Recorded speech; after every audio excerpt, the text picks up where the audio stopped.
9 दिसंबर 2025 को लुथेनिया ने क्यों डिक्लेयर किया है स्टेट इमरजेंसी? तो ये इसलिए किया गया है क्योंकि उसका जो नेबर है बेलारूस कंट्री, उसकी तरफ से रिपीटेड एयर स्पेस के वायलेशंस हो रहे हैं और बेलारूस की तरफ से सिगरेट स्मगलिंग बलून्स भेजे जा रहे हैं, जिसकी वजह से स्टेट ऑफ इमरजेंसी घोषित कर दिया गया है लुथेनिया में। Times 2025 CEO of the year के अवार्ड से किसको सम्मानित किया गया है? तो ये यूट्यूब के सीईओ हैं नील मोहन, इनको सम्मानित किया गया है times CEO of the year 2025 से। और नील मोहन जो है इनका ओरिजिन इंडियन है और ये यूट्यूब के सीईओ हैं since 2023।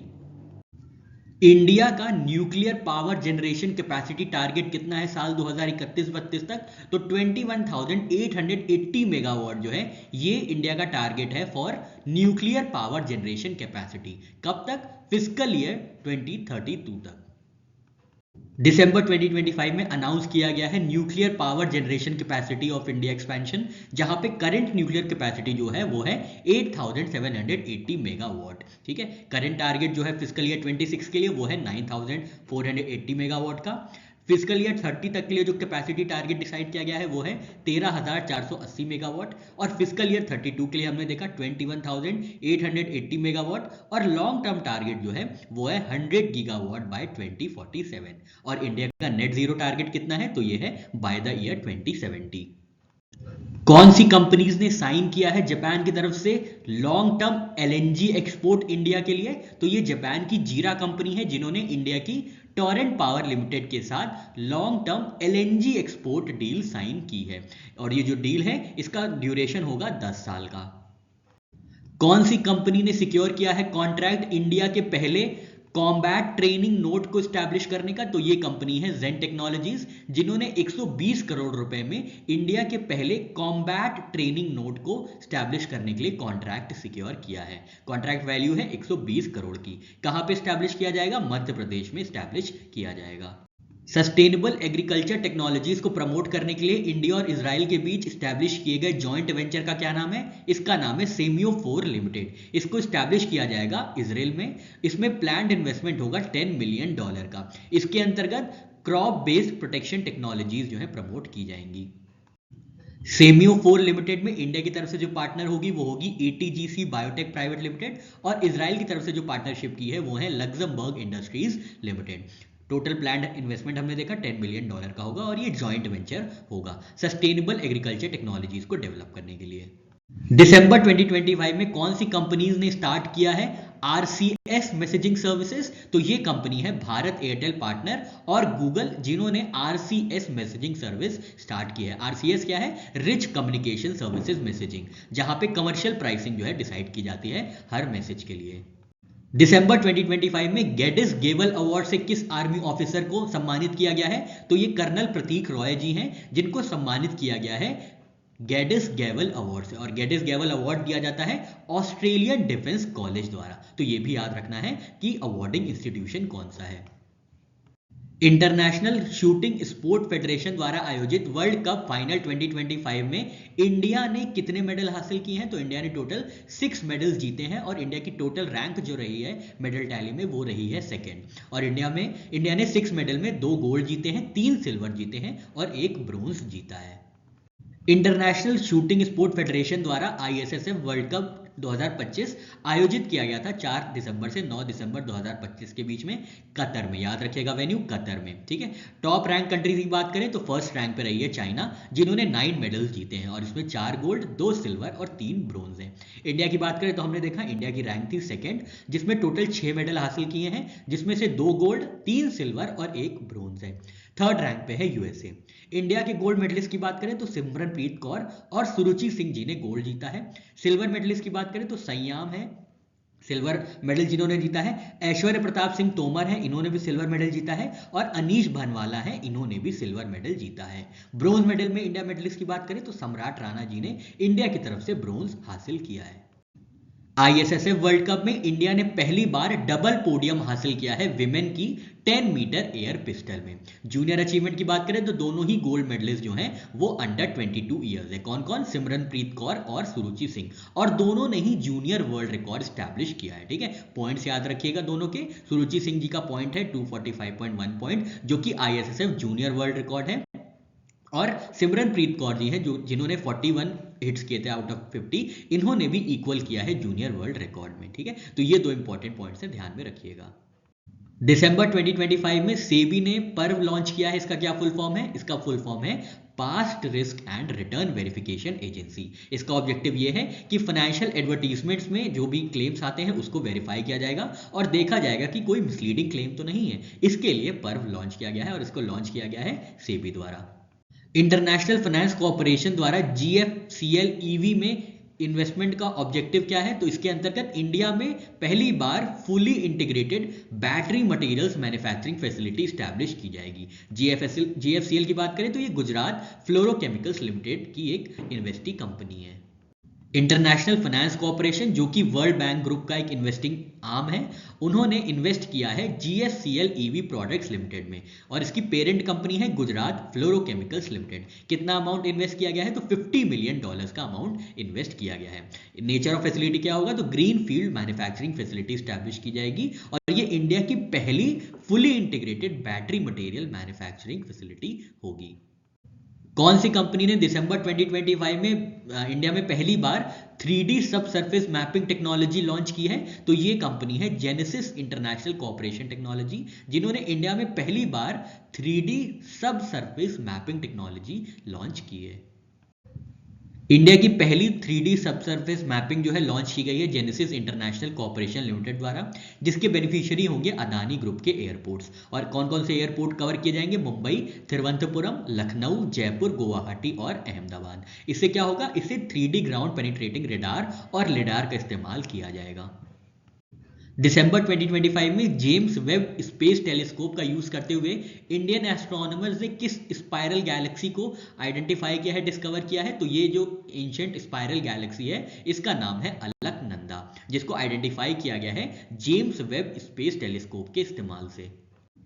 James Webb space telescope का यूज करते हुए राशि जैन और प्रोफेसर योगेश वाडेकर ने क्या किया है? डिस्कवरी की है एंशिएंट स्पाइरल गैलेक्सी की, जिसका नाम है अलकनंदा। इनका जो इंस्टीट्यूशन है वो है national centre for radio astrophysics Pune. ठीक है, तो ये आपको याद रखना है किसने डिस्कवरी की है, किसके द्वारा डिस्कवरी की गई है और कौन सा टेलीस्कोप यूज करते हुए ये डिस्कवरी की गई है। और नाम तो आपको याद ही होगा, एंशिएंट स्पाइरल गैलेक्सी अलकनंदा। चुनौतियां मुझे पसंद है कि बायोग्राफी का गुजराती एडिशन किसके द्वारा रिलीज किया गया है? तो यूनियन मिनिस्टर अमित शाह जी हैं जिन्होंने गुजराती एडिशन रिलीज किया है चुनौतियां मुझे पसंद है। और ये किसकी बायोग्राफी है? ये बायोग्राफी है आनंदीबेन पटेल जी की, जो कि यूपी की गवर्नर है। चुनौतियां मुझे पसंद है को गुजराती संस्करण जो है रिलीज किया गया था अमित शाह जी द्वारा, जो कि यूनियन मिनिस्टर हैं। चुनौतियां मुझे पसंद है जो है बायोग्राफी है किसकी? हमने देखा आनंदीबेन पटेल जी की है, जो कि यूपी की गवर्नर है और ये सेकंड गवर्नर है, सेकंड विमेन गवर्नर है यूपी की आफ्टर सरोजनी नायडू। ये लिखा गया है चुनौतियां मुझे पसंद है। इनके ऑथर्स हैं विनय जोशी, अशोक देसाई एंड पंकज जानी। तो आपको ऑथर्स भी याद रखना है और याद रखना है कि गुजराती संस्करण किसके द्वारा रिलीज किया गया है और ये किसकी बायोग्राफी है, ये तो याद रखना ही है। और ये इसका जो ओरिजिनल लैंग्वेज है इस बुक की, ये हिंदी में थी। इसका गुजराती संस्करण हाल में रिलीज किया गया। सार्क चार्टर डे कब ऑब्जर्व किया जाता है? तो हर वर्ष 8 दिसंबर को ऑब्जर्व किया जाता है सार्क चार्टर डे। क्या कमोमोरेट करता है? तो ये कमोमोरेट करता है 1985 में अडॉप्ट किए गए सार्क के चार्टर को। सार्क चार्टर डे ऑब्जर्व किया जाता है हर वर्ष 8 दिसंबर को। इस बार जो है 41st ऑब्जर्वेंस था सार्क चार्टर का। ठीक है, तो ये आपको याद रखना है। ये कमोमोरेट करता है एडॉप्शन ऑफ सार्क चार्टर, जिसको 1985 में पहले सार्क समिट जो कि आयोजित किया गया था ढाका बांग्लादेश में, वहां पे अडॉप्ट किया गया था। सार्क का फुल फॉर्म है south Asian association for regional cooperation, जिसमें मेंबर कंट्रीज हैं अफगानिस्तान, बांग्लादेश, भूटान, इंडिया, मालदीव्स, नेपाल, पाकिस्तान और श्रीलंका। और इसका सेक्रेटेरिएट है काठमांडू, नेपाल में। इंडियन नेवी सबमरीन डे कब ऑब्जर्व किया जाता है और ये क्या कमोमोरेट करता है? Indian Navy submarine day observe किया जाता है 8 दिसंबर को और ये कमोमोरेट करता है इंडियन नेवी में पहली सबमरीन का इंडक्शन, जिसका नाम था INS कलवरी। INS कलवरी को पहली बार 8 दिसंबर 1968 में इंडियन नेवी में इंडक्ट किया गया था। इंडियन नेवी सबमरीन डे 8 दिसंबर को ऑब्जर्व किया गया इस बार, और इस बार 58 सबमरीन डे ऑब्जर्व किया गया। हमने देखा आईएनएस कलवरी के इंडक्शन को कमोमोरेट करता है Indian Navy submarine day. INS Kalvari को कमीशन किया गया था 8 दिसंबर 1967 में, और पहली बार ये ऑब्जर्व किया गया था 8 दिसंबर 1968 में। भारत के कौन सी राज्य सरकार ने एलिजियंस ग्रुप के साथ एमओयू साइन किया है India Taiwan industrial technology park को स्टैब्लिश करने के लिए? तो ये राज्य है कर्नाटका, जिन्होंने एलिजियंस ग्रुप के साथ एमओयू साइन किया है। किस चीज के लिए? India Taiwan industrial technology park को स्टैब्लिश करने के लिए।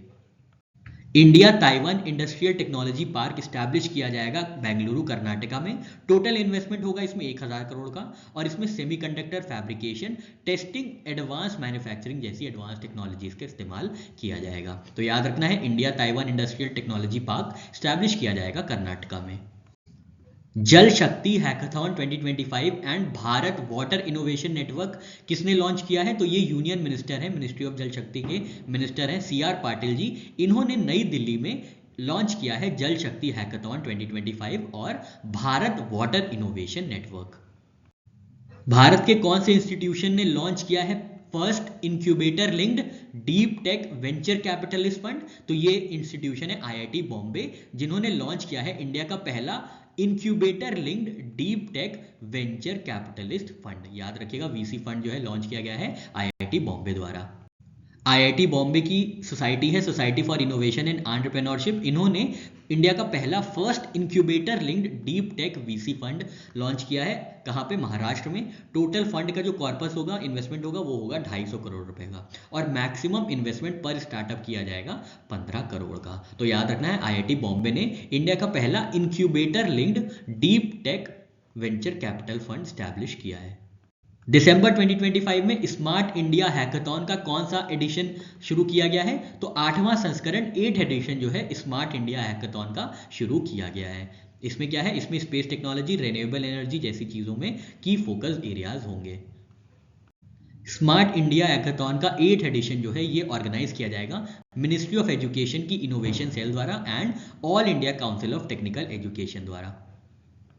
भारत में किस मिनिस्ट्री ने नेशन वाइड कैंपेन लॉन्च किया है योर मनी योर राइट? तो ये इनिशिएटिव लॉन्च किया गया है मिनिस्ट्री ऑफ फाइनेंस द्वारा, जो कि अनक्लेम्ड फाइनेंशियल एसेट्स का सेटलमेंट करेगी। इसका नाम है जो है आपकी पूंजी आपका अधिकार, your money your right campaign. दिसंबर 2025 में यूनेस्को ने global network of learning cities में कितनी नई सिटीज को इंक्लूड किया है? तो 72 न्यू सिटीज को इंक्लूड किया गया है global network of learning cities के अंदर, और ये इनिशिएटिव है यूनेस्को का, जिसको चलाया गया था साल 2013 में, और 2015 से फिर डिक्लेरेशंस जो है एक्सेप्ट किए जाने लगे थे।